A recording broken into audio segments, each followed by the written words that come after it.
Hi everyone, how are you? Hope you're doing well. Welcome to this webinar. My name's Carl. I'm here on behalf of the TEFL Org. Who is the TEFL Org? We are a company that trains people to become English as a foreign language teachers. So if that's the sort of thing you're interested in, if maybe you want to become a TEFL teacher, or maybe you're already an EFL teacher and you want to learn a bit more, then hopefully this webinar will help you. Please let me know where you are in the world. I'm here in Belfast, Northern Ireland, where I work as a teacher trainer. I work as an online teacher to adults. I also work as an English examiner. So for a couple of the different exam boards that many EFL learners take, I check their reading, their writing, their listening, and their speaking. Please do let us know where you are, because it's just good for everyone to see if there's anyone local to them as well. You might make a TEFL friend. Isn't that nice? So who we got? We've got Dawn in from Brisbane. Hi, Dawn. Nicholas asking if this webinar will be recorded. Yes, it is. You can watch back lots of our webinars on a range of different topics on YouTube, on Facebook, or LinkedIn. Who else have we got? We got Tim in upstate New York, Jenna in Canada, Rico in Alabama, Sky's in Singapore, Jesse's in Florida, Mel's in England, Thomas is in Amsterdam. I can't keep up with everyone. I hope you're all okay. Thank you very much for tuning in. So the theme of today's webinar is about teaching young learners. And I'm going to do a presentation, which you can see in this box here, about some of my ideas from teaching young learners in places such as Sri Lanka. I taught young learners in Japan. I taught young learners in China. I taught young learners in Vietnam as well. I'm going to give some of my thoughts, some of my ideas, but please, if you have a question about teaching young learners or anything at all to do with English as a foreign language, please do put it in the chat, because the earlier you get your question in, this is a live webinar, the quicker I will get to it. And a lot of the time we don't have enough time in the 50 minutes to answer all the questions. So please, the earlier you get your question in, the more likely I am to answer it. I should say I've been teaching for about 15 years in many places around the world, like I just listed. I've also got a range of qualifications, and I've also managed some language schools.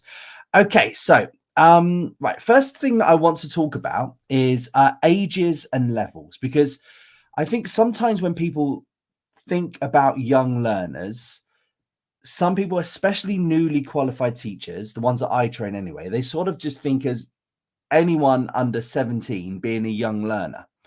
But in the real world of language schools and in the real world of teaching, that isn't necessarily the case, because it does cover a range of ages.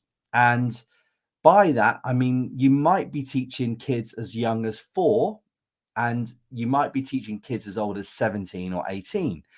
Some schools, private language schools, they have a shorter range than that. They might only teach kids from the age of 18 to 13. I don't know. It does depend on the school, really. But what should really happen is the classes should be divided up into ages. So you shouldn't be teaching a young learner class. If you go abroad or online, you shouldn't be teaching a young learners class where you've got 7-year-olds and 15-year-olds in. And a good school will hopefully, and these are broadly the range. Okay, they're not, some might, for example, here it might be 5 to 8, or it might be 4 to 7, but just broadly, a good school will divide the young learner classes up into sort of ages 5 to 7. That would be one type of class.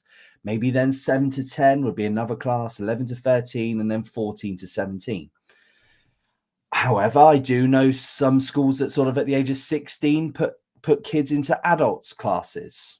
Is it right or wrong? I don't really know, but I think that really does depend on the school. And then within each of these age ranges, you could have a range of levels. So for 5 to 7 and the younger ones, they tend to sort of be beginner elementary level. But as you move up, you might find that you have an advanced class for ages 11 to 13, or you might have a beginner's class for ages 11 to 13.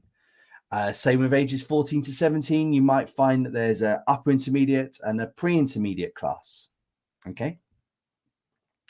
And also within these, you do have different class types, especially towards the higher age ranges.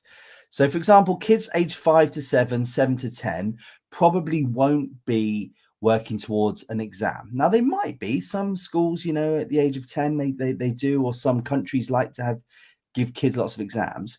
But when you get sort of into this range where it's sort of high school, senior school, you could find that that kids up here are working towards something maybe like an IELTS test, or they could be working towards something like a Cambridge test. So you might have general English classes around these ages, and then you might have a specific exam class for these higher ages. Okay. Please do put, if I'm not making any sense, please do put it in the chat. If you've got any extra questions about what I've just said, also, please, please, please put it in the chat. Right. So where might you find yourself teaching young learners? And I'm not talking about geography, because everywhere I've ever taught, in the number of countries I've taught, there's always been kids classes. Kids classes are a big part of English as a foreign language teaching. They're a big part of TEFL. And if you do go abroad, some of the places that you might find yourself teaching young learners would be in a language school. So this is a private school where they only really teach languages. And it tends to be a business person has, in that country, let's say in Beijing, a business person has an office block or has some offices, something like this, and they decide to start a language school to make a bit of money. And within that, they have within that they would have kids classes, they would have adults classes, they might have business classes, business English classes, they might have exam English classes, they might have a range of different classes, but they will probably almost definitely have language schools, have kids classes, sorry, because kids classes are the ones that they make the most money from. So you go there, you get a job at a language school, you're teaching young learners in a private language school. The other option, if you go abroad, might be one of the other options, I should say, when you go abroad, is to go teach in a private or a public school. So this is a school as you and me went to when we were aged 5, 6, 7, 8, 9, 10, 13, 14, 15, 16, 17, 18. And some of these are private. They're, you know, the parents pay some money to go to that usually, or they're a public school, which is put on for and paid for by the government. And you might find if you go on something like the JET program in Japan, you end up teaching or being a teaching assistant in a school where it's like a local school where they learn lots of different subjects. You know, there'll be maths classes in one room, English classes in another, science classes in another. The other thing you might find yourself teaching young learners is private lessons. So this could be you find your own students when you're abroad. A parent comes up to you and says, I would love my little kid to learn English with you. I want him to learn one-on-one. Can you teach him? And you decide yes or no. Or the language school might have been contacted by a parent, and the parent says, I want Carl, one of your teachers working in your language school, to give extra lessons, and you end up teaching a kid one-on-one, or maybe just 2 or 3 on 1, something like that, depending if a couple of parents come together. These are quite difficult, I think, with kids classes. I much prefer bigger kids classes, sort of hitting towards 20. More than 20, you might end up teaching, but I think it gets a bit more difficult. Smaller numbers can be quite tricky, okay? Because if you've got shy kids or if you've got kids that don't want to be there, the energy level, you have to keep the energy level so high, you can't feed off the students so much. Right, so then you go and teach online. Sorry. One of the other options is to go teach online as well. And what they tend to do is the most popular way of getting online jobs is to work for a company. And on our website, on TEFL.org, we list some of the companies that have jobs available for teaching online. And how this works is the company in China or Vietnam or Japan, wherever it might be, they find the students there. They recruit you as a teacher in your country, and there are different ways of doing it. And how the other company does it, they might have a room, and within the room there are 3, 4, 5, 10 kids sitting there. They're all on one camera, and you're teaching them. Or They might be in their own houses, and you are teaching them with individual cameras. So they're in a room like this, in their spare room, learning, or there might just be one-on-one or two-on-one like this. Okay. And the other option, and I know people that do this quite profitably, is to find their own students through advertising, through marketing, and the parents pay for you to teach the kids online one-on-one. Might be something you want to do, might be something you don't want to do. Right. So what are some of the basics for teaching English and to kids? And the first thing, if you're abroad or you're online, is you have to know what to do if there is a problem. If a kid gets sick, what do you do? If a kid has a toilet accident, what do you do? If the kid wants to go to the toilet, what do you do? You've got to have an idea in your head, or you've got to have a set of rules given to you by the school what to do if there's a problem, because some schools don't like kids running around. You know, do you phone someone? Do you push a button in the room where you're in? What is it? Work that out. If you're online, what do you do if there's a tech problem? Do the kids know how to reconnect?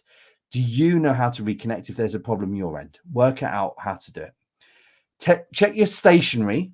So when you're going into a classroom, make sure that you know what materials you need, what sort of materials they have, what pens, what pencils, that kind of thing. Don't overcomplicate your technology. Don't make your technology too difficult if you're doing online. Don't get lots of different programs up that they have to go and push and click and type into. It can be quite difficult. Keep it simple as you can, I think, with one system. Keep it within Zoom or keep it within Google Classrooms. If you're in a classroom, if you've got lovely things that you're going to do on a whiteboard, make sure you know what's going to happen if that whiteboard doesn't work. What is your backup plan if these things go wrong? Also, check the room, what is in the room. And this works online as well, because you might get kids running up and down within a classroom. That's absolutely fine. But is the classroom that they're in a good one? If you're in abroad and you're teaching in the same classroom as the kids, can you move the desks? Is there anything that the kids might fall over with? Is there any sort of bag? Where are they going to put their bags so they don't fall over, so they don't trip, so they don't get distracted? Those kind of things might seem simple, but you really do need to know what you're doing. Right. What to teach if you're online, or what to teach if you're in a classroom with them. So every school should have a syllabus, even ones that recruit you online. Now, there are schools where you are face-to-face or you're online where they say you teach what you want.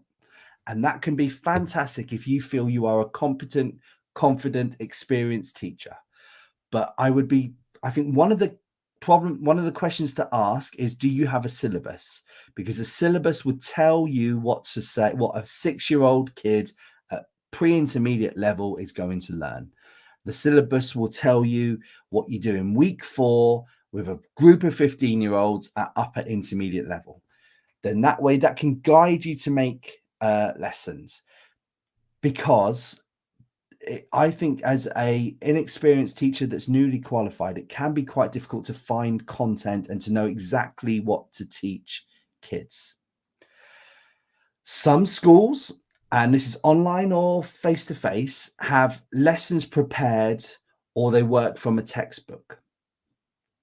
So if they've got lessons prepared, these might be things that you download, and you get a PDF or you get a Word document if you're online, and it tell you when to share your screen. It will tell you when to play some music. It will give you all the links, that kind of thing.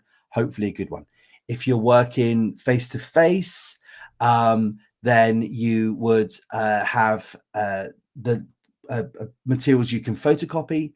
It would have maybe a shared folder if you're in a fancy classroom with a network, that would be able to show you the pictures, what you need to double click, the MP3s you might play, actual lesson plans that you follow minute by minute. Fantastic. That's really good for newly qualified teachers. Some students, you got to remember, are working towards an exam. So really, what you want to be able to do is to teach them how to pass the exam. You don't teach them the answers, you teach them the skills they need to pass the exam, because you don't want them to fail the exam, because it looks bad on you if the students that you are looking after fail the exam. Okay. I think it's honestly absolutely fine to ask in an interview, do you have materials readily prepared for this online job I'm going for? Or do you have the materials ready prepared for when I land in Vietnam and work at your school? Now, just be a little bit careful, because if they say, no, we don't, you've got to get it prepared in your head what your answer is going to be to that, because you might think that that's a good and you want the challenge. It can be quite tough to prepare materials for a whole 2 week. So for a whole week's lesson, for 20 hours of lessons. So you've got to be prepared if you think you can do that. And you've got to make sure that you've got enough preparation time to make up for that. If you go and work somewhere where it's 25 hours a week paid work, you're in the classroom for 25 hours paid a week. If there's no materials ready, no textbook to work from, you're probably going to spend about another 25 hours a week planning. That all of a sudden is a 50-hour week. You got to be, which you might be fine with, you might not be fine with. Okay. Right. Content within the lessons. So what sort of things should you teach online within your hour or face-to-face? Now, I should say at this point that some young learner classes are for 1 hour. However, I have taught places where the young learner classrooms last for 2 hours. I have taught in some places where the young learner classes last for 3 hours. So you've got to plan for a 3-hour class. Much trickier, I think, to do a 3-hour with kids, especially kids under the age of 12, than to do an hour class. So it really does depend on the age or the level. If you're teaching young kids around the age of 6, 7, 8, they will want to maybe do some music. They'll probably want to play some games. They might like to run around a bit more. If you're teaching 16-year-olds, that might be more difficult to play some games, and you got to be really careful with the type of music you're playing. They probably don't want to be clapping their hands and playing Simon Says, for example. So it really does depend, and it also depends on the level within that. However, young lessons that I've taught at all age ranges should include games. So there are lots of different games you can play within a classroom, online or offline. I have never, ever found a game so for example, you want to do a present continuous game, and you type into Google present continuous ESL or EFL games, and you find a long list.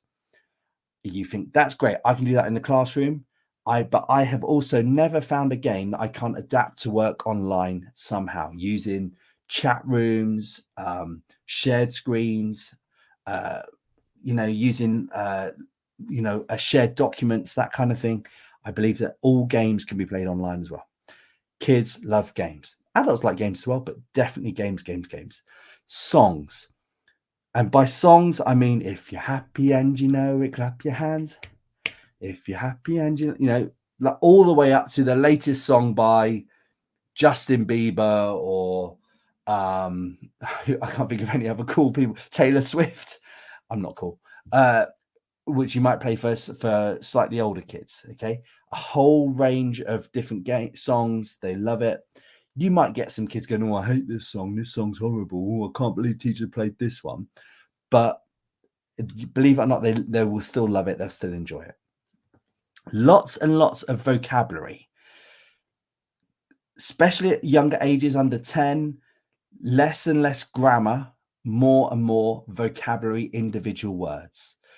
The reason being for this is they probably get quite a lot of grammar work at their own schools within their like normal schools, because there are English classes within that are probably quite grammar focused. Yeah. So what they want from you is lots and lots of speaking, lots and lots of vocabulary, lots of pronunciation, online as well. Simple phrases, especially again for the under 10s, simple phrases that they can sort of get started in English from. So I like to eat. And then you might do a vocabulary lesson on different types of food. I don't like to eat, or I think it's delicious. Phrases like that to get them talking, and then you do lots and lots of vocabulary word that matches those phrases. Get them speaking, basically. Reading videos that interest them. Ask them. So with younger kids, lots of cartoons, you might find that. You'll find some simple cartoons. For example, the Mr. Bean cartoons can be quite simple to use, simple to watch, all the way up to sort of, you might have like some sort of Avengers cartoons, something like that within the classroom. That I think they're all good. Older kids, try and get an idea in the needs analysis. I've done videos on needs analysis. If you're not quite sure what it is, what sort of subjects interest them? Is it sport? Is it music? Is it fashion? Is it literature? Find out things like that, and then try and get readings or videos that match that. Thank you for all the questions. I promise I'm going to get some soon. I'm almost finished with these slides. And then, sorry. Always, always, always give them and check homework. If you set some homework, even if it's for little kids where they have to color in a picture, check it. Don't ever let kids do some homework without you checking it, because they might not actually do it the next time if they think you're not going to check it. The other reason to do homework is because parents love it. Parents love it when they see their kids at home doing some English homework. They think you're a good teacher. They think it's good value for money. They're more likely to send their kids to this school again. Homework, homework, homework. Right. So how do you keep control of a group of students? So first of all, have a system you are happy with. Now, I know a couple of teachers, and they can control their students just by looking at them a certain way. I've observed them doing it, and it works really well. Kids know whether they've done something right, they've done something wrong. That doesn't work with me. I need to have a system where it's sort of clear on a whiteboard what is good behavior, what is bad behavior. But you need to have a system that you are happy with. And there are loads and loads of different ways of doing it. These are some of the ones that I like to do. And I like to do reward charts. So if you have classes where you're only seeing the kids once a week, and you've got 10, 15 kids, you might divide them into 3, 4, 5 teams, depending on the numbers, and you get on a whiteboard, or you put it in a shared document if you're online, and you give them a point if they do a good job. You take away a point if they do a bad job, and then you keep that going throughout the lesson. And then the teams tend to control themselves. So if they're in a group of 4, one of them is misbehaving, then the other 3 will go, don't misbehave, because look, teacher Carl is going to take off a point. Or you give someone a point that they've done a good job. They're all high-fiving each other. Well done. Kids love it. Now, and at the end of the class, you might give them a little sweet or something. You've got to check with the class and check with the rules of the school. If you're face-to-face, you might even produce like a digital certificate if you're online and you send it to them. Something like that. They like that. Teams work better than individuals in this. The reason being, if you've got a class of 15 and you've got a reward chart behind you with 15 names on, if you've got 1 or 2 that are not working, or 1 or 2 kids that are just not getting involved, they're pretty much always going to be stuck on 0. And then you're going to have 1 or 2 kids sort of commandeering the lesson, and they're going to have loads and loads of points. If you're working it in teams, it works a bit better. Okay. You've got to reward good and bad behavior. So you've got reward good behavior, and you've got to punish bad behavior. So if you've got rules in your classroom where it's English only, and there is arguments to say whether English only is good or bad, that's not for this debate. But if you then see a young learner only using English, give them a point. But if they are not using English, take away the point. You've got to do good and bad behavior there. And I like to do behavior contracts. So I do this online, I do this face-to-face. And what that is where we together with the students, the teacher and the students, write out the rules that there's going to be in this class, and rules for the teacher and rules for the students.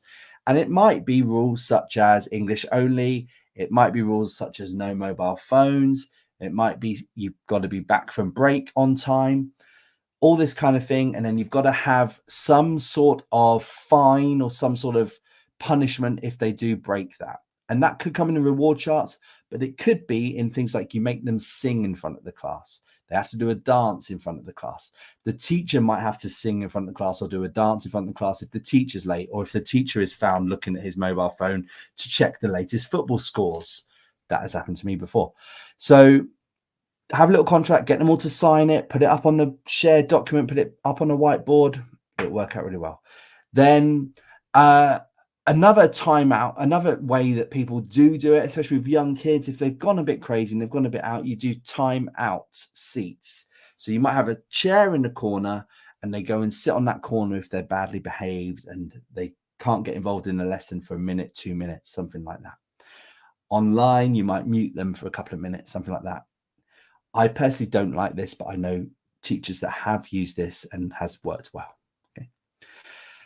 What I would say is, and I get a lot of newly qualified teachers say to me, what they are probably better behaved than you think they are. So I get lots of teachers say to me, I'm really worried that they are going to be out of control, that I'm not going to have any way at all of controlling the students. What do I do when they go crazy? And I bet you they are not as badly behaved as you think. If you stay calm, if you stay controlled, I think that'll work really well. Okay. Right. Distracted young learners. So within a classroom, you're going to get some that don't actually, don't seem like they want to, they seem like they don't want to be there. Seem like they're being forced to that. They might be looking out the window. They might not be knowing what's going on. And what is really important to do with young learners at all ages is to change the pace of lessons. So have some games where they're quite energetic, they're talking to each other, but also have some activities where they're reading or writing maybe by themselves, being individual. Just keep, watch some videos, then right, okay, now we're going to read a text. Lots of things that just sort of change the pace, that make it a little bit different. How long an activity is, have lots of short activities and have maybe one long activity. With younger kids, the activity shouldn't really be more than 2 or 3 minutes. But as you get in older kids, there might be more to go to sort of 20 minutes. The other thing that might stop them being so distracted is a range of activities and a range of skills. So make sure you get some reading, some writing, some listening, some speaking in there. Make sure you've got some activities in there where they have to maybe draw a little bit. Make sure they've got some activities where they have to sort of talk more in groups instead of individual, or that kind of thing, because that can really get them. You might have some students that are more visual learners, some that like to write, some that like to speak. Change different type of activities gives everyone a bit of everything. Move them around. Make sure if they're in pairs, then put them in groups. Don't keep them with the same partner all the time. They might hate that partner. They might be distracted because they don't want to talk in front of that partner. They might have a crush on that partner. Get them moving around so that they don't actually feel like they just have to stay with one person all the time. Works online as well. You can get them to change positions, get them to change the breakout rooms if you're using that. Give them some responsibility. Get them up on the board, writing on the board. If they're online, get them typing into the group. Have moments where you're sitting back, not doing anything, and they're sort of having to work together in their partnerships. Give them some responsibility. Don't you always be the focus of attention, because distracted students then have to actually get involved. The final thing that you need to think about if you've got distracted kids in your classes is, are you boring, or are your lessons boring? Online, it can be really easy to just sit still, keep your voice exactly the same. If you're online, get up, stand up, walk around. Have your camera up high so you can stand up the whole time. Yeah, just have a bit of energy about you. Even if you've had the worst day of your life, you've still got to be energetic in a young learner classroom. Are your activities boring? Don't always think it's the kids. Quite often it's the teachers. Right. I'm going to come to these lessons, to your questions soon. Thank you for sticking with me. Shy young learners. So in many schools around the world, it is not common for children to talk a lot. So Chinese kids in their own schools do not have, they are not supposed to be talking a lot. They're not supposed to talk to teachers. They're not supposed to talk to each other. If they then come to a language school with a guy whose job it is to get them speaking, it's a massive change for them to do that.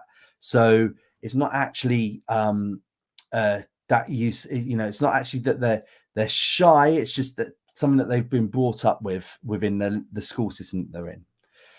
If they talk a lot, and if they are not talking to you, it might be because they see it themselves as being a bit rude. So they feel like they shouldn't talk to the teacher, that they are being shy, but actually they think it's because they're being rude, but we think that they're not. We think that they're shy. So just something to think about. Learn the shy kids' names. So make sure that you can say Chen, get Chen to actually speak a bit. If Chen's being quiet in a partnership, say, what do you think, Chen? Get them to talk to each other. Praise them, and then praise again. So if they have, if they've done something good, praise them. Even if it's the tiniest little thing, even if they maybe said it wrong, show them that they have done a good job there. Okay. That will get them speaking more and more. Get them working in pairs. They might not want to talk in the whole class. Get them working in pairs. That tends to bring them out. Yeah. And reduce their amount of talking in front of the class. If you've got shy kids or you've got a number of quiet kids within a class, having them talking out loud so everyone can hear is a really big thing for them. So imagine, you're a little bit shy in your first language, and then all of a sudden in a second language, you've got to do that. So difficult. Lots of pair work, lots of group work, not any big talks out in front of the class. Right, last slide. Working online. You need energy to work online.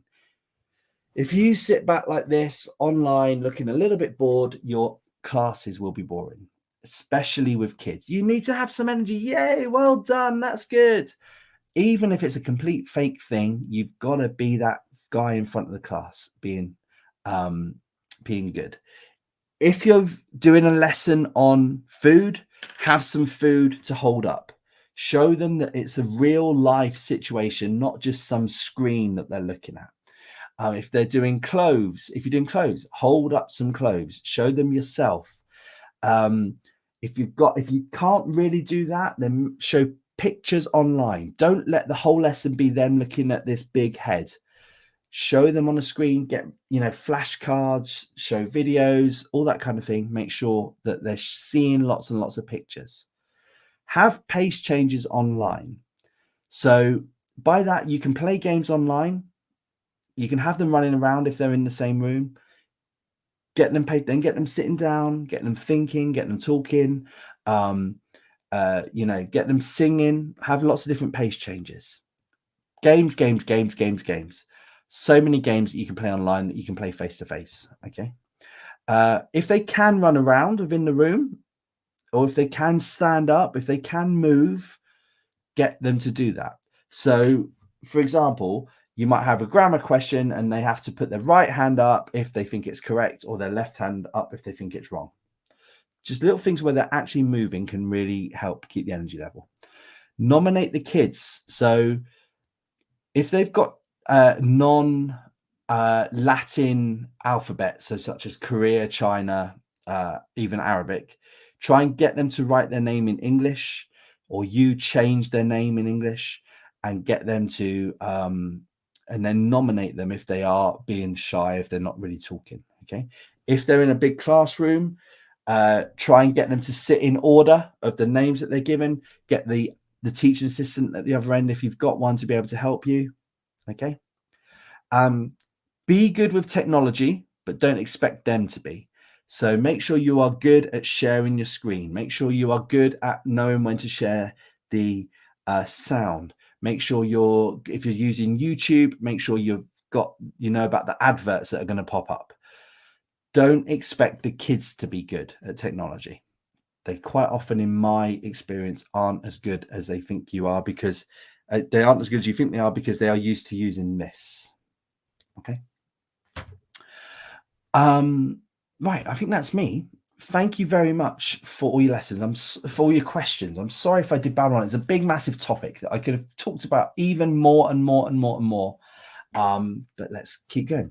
Right, Rico. Hi. Hope you're still with me. Can you speak to resources in general for teachers 50 plus years old? Right. So there's no resources that are aimed at older teachers. There are resources that are aimed for learners that are, well, not really sort of older than sort of once you hit 18, once the learners hit 18, they tend to just be adult textbooks until they stop learning. So there's no real, now, if you've got individual students that are in this age range, 50 years old, you might want to make up some materials yourself, because what a 50-year-old's interested in might be different from what a 20-year-old is interested in generally. Also does depend on like their experience if you're doing business English and that kind of thing. Right. The challenges you may experience. So this is an interesting one. I have taught in various places around the world, and some of the absolute best young learner teachers have been older teachers in their 50s. And the reason being is because kids respect people in their 50s maybe a little bit more than they respect 20-somethings. So I don't think there's necessarily any problem like that. You might find yourself, I don't want to sound like I'm being too ageist, but you might find yourself that you're not, be able to run around as much with the kids. When I was teaching in my 20s, I used to run around with them when we played the game. I used to bend over and do all the crazy dances, all that kind of thing. I loved it. You might find that that's not your bag, but then there are 50-somethings out there that do think that that's their thing. So it really doesn't matter. I think it's more about you and your personality, Rico, and what you want to do. Yeah. Just be a little bit energetic, be friendly, be nice, and that'll get you really, really far. Okay. Good luck. David, hi. What age groups are the easiest and the most difficult to teach in terms of their discipline, attention, behavior? So younger kids aged around 5 to 9, they can really, their attention span is quite small. So they need activities that are 3 or 4 minutes. And they often think that activities also are a race. It's not about quality, it's about how quickly they can finish them quite often at that age. So they can be the hardest in terms of attention span. Right. In terms of sort of discipline, personally, I find the most difficult ones to be around the age of 13. They've got a lot of stuff going on inside their body that can make them act in certain ways, especially if you've got mixed classes or they've got a lot of machismo. I tend to find that students from Spain, Italy have been a lot worse in terms of discipline than students in China or Japan. But I've also found students in Italy and Spain to be a lot more fun than students in China and Japan. So it depends on you. I think that probably if you asked a group of 20 teachers, they would probably have 20 different answers. But that's really my experience in it. Okay. Good luck. Massimo. So some tips. So I've talked a little bit about teaching online. I think a lot of it comes from you.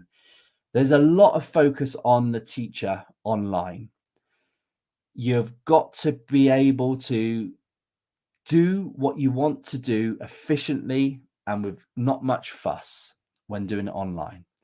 And if they've got an individual Zoom account or an individual webcam, that would be slightly different in how you do it to if they're in one room. So it really does matter to you, Massimo. I think keeping the energy level up, keeping them on their toes so they can't just slouch back, playing some fun videos, playing some music, just keep it fun online. It can be quite easy to turn it into a lecture. Get them in breakout rooms if you can. Get them talking to each other. Get them talking on the screen. Why not? It's fun. But also have rules so they're not all talking over each other. Okay. Good luck. Michelle, hi. This is an interesting one. You're interested in the visa requirement for teaching in Japan. Right. So if you want to go work in Japan, two ways that I know of off the top of my head that you can do it in. The first is to do something called a working holiday visa. And what that basically means is the Japanese government gives out some short-term visas to people who want to come and work in Japan for maybe sort of 3 or 4 or 5 months, I think it is. Could be up to a year, actually. I don't know that. You've got to check the details, but they're not tied to a company, and there's quite a lot of flexibility in that. They tend to be for people that just want to stay a short time in one country. So you might find that you get this working holiday visa, then you go to Japan and you find a job there, and you go up to a company and say, look, I'm here for the next 3 months. Have you got any work? They say yes. Okay. The second option is you apply for a job when you're in your country, and then that company that you apply with, they process your visa. And your visa tends to be tied to that company then, especially at the start. So you would go to, I worked for a company called Westgate in Japan, and they sorted out my visa, they sorted out my accommodation, they sorted out my flights, all that kind of thing from the UK before I went there. And it worked really, really well. And I stayed with them. That's called a work visa, and the company would help you sort that out. The other way, if you want to do it yourself, is a working holiday visa. You've got to be careful. If you're already in Japan and you want to stay afterwards, I don't know the rules. You've got to work this out, Michelle. Do you have to leave Japan to get the work visa before you can go back? I think you might be able to change from a tourist visa to a work visa when you're in Japan, but you just need to work that out yourself. Okay. Good luck, Michelle. Lots of people asking if there's available for recording. Yes, it is. It will be available for all of eternity. Ooh. On our YouTube pages or on our LinkedIn pages. David, hi. Do other countries separate classes or schools by gender? Well, there's a grammar school around the corner from me, David, where the boys and the girls work together. So interesting one, this. I think there are Arabic countries that do this. But most countries around the world, especially in Southeast East Asia, do not separate them by gender. And language schools really don't. Private language schools don't, because it will cost them more money to do that. So no, not really. But I'm sure there are exceptions. Chris, what usually goes into these English exams? College credit or fluency level? So college credit tends to be exams that they do in their own school, their high school, their private school, their private school, their primary school, where they're also learning maths, science, and then they learn English alongside of it. If you go work in a language school, so then they might do in that example, they might do an English exam, and you might be employed by that school to work towards an English exam that's either written nationally by the government or the education department, or written by the school. If you go work in a language school, a private language school, if you're going to do something like an IELTS or a Cambridge class where they're learning towards that, then you would need to you would need to teach towards that syllabus. And what that does is that doesn't just check fluency, that checks language accuracy, language ability. Fluency is like an individual part of speaking. It's a micro skill of speaking or a micro skill of writing. There's lots more skills involved within reading, listening, writing, and speaking. Hope that answered that, David. Christopher, sorry, I'm not sure if it did. Davey, hi. Nope, I didn't teach on the JET program, but I know plenty of people that did and absolutely loved it. I know a couple of people on the JET program that hated it, but they might have hated it anywhere they went. I taught for a company called Westgate, was my first experience in Japan. So that was teaching adults in university around the ages of 20. I then went and worked for the British Council, and the British Council had young learner classes, business English classes, exam English classes, academic English classes, IELTS classes, general English classes. So that was a whole range of programs, and that was in Tokyo.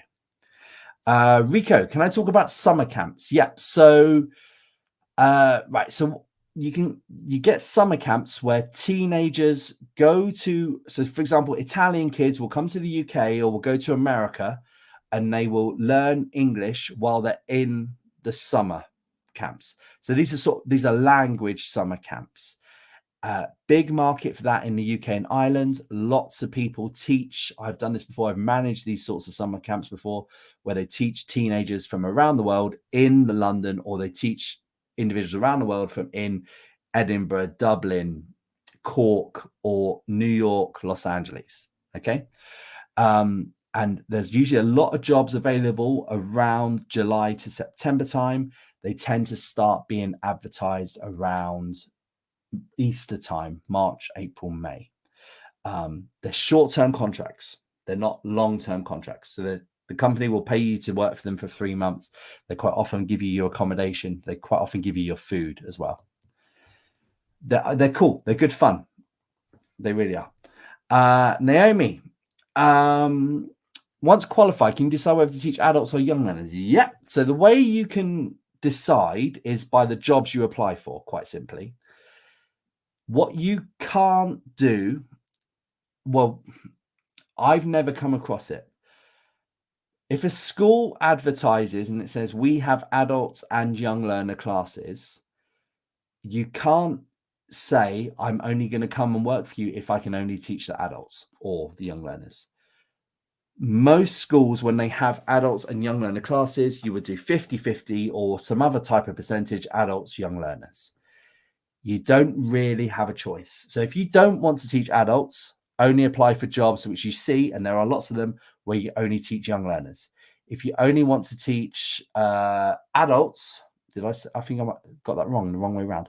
But if you only want to teach adults, apply for jobs where they only have adults. There are less jobs where they only teach adults than there are mixed jobs. Most language schools around the world have mixed kids and adult classes. Denise, is a syllabus like the curriculum? Yep. And the lesson plans? Yep. Nope. College, so syllabuses can be for lots and lots of different ages.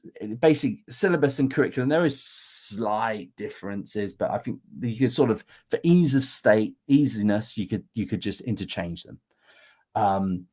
In the UK, at least, curriculum tends to be what's set by the government, that like all 13-year-olds can do this, all 15-year-olds can do this. And then within each of those, there's a little syllabus. Okay.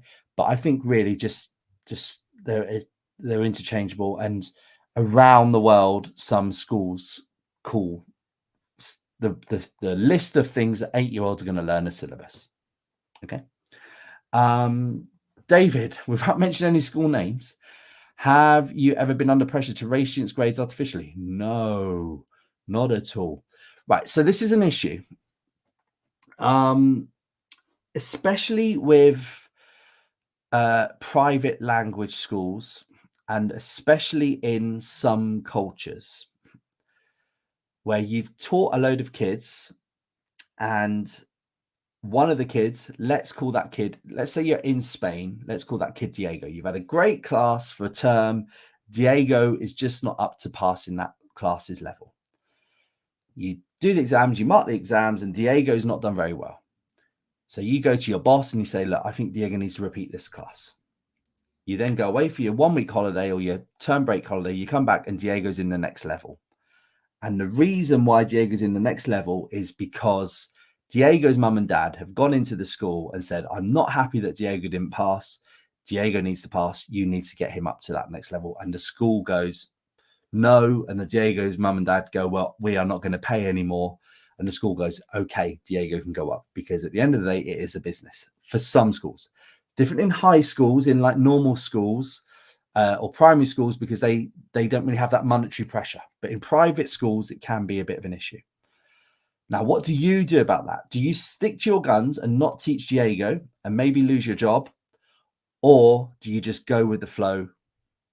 It's up to you how you do that, David. Okay. Good luck. Alex. Hi, Alex. Haven't seen you for a while. Are flashcards good to use to help teach? Yeah, for sure. For all levels. Well, once you get to advanced level, it can be the type of flashcards you use tend to be where if you've got some sort of complex vocabulary, and it tends to be you type it into Google and you put it up. But for kids, if in your lesson plan, if you're doing lots of vocabulary, then definitely flashcards either online, and you could have them prepared in a PowerPoint, and you flick between the slides as you teach them, or you have them in like little pictures that you've copied and pasted into one slide. They definitely help kids, and you can use the mouse to highlight certain ones. Okay, definitely. So ideas for 3 to 4 year olds. Now the thing with 3 to 4 year olds is they might not be that good in their first language at that age, so something to be aware of. Okay, so don't feel like you have to do a lot. A lot of the time with 3 to 4, don't expect them to progress really quickly. A lot of the time with 3 to 4 year olds, it's just about being immersed, or about being open to hearing a second language. So don't expect the world out of 3 and 4 year olds.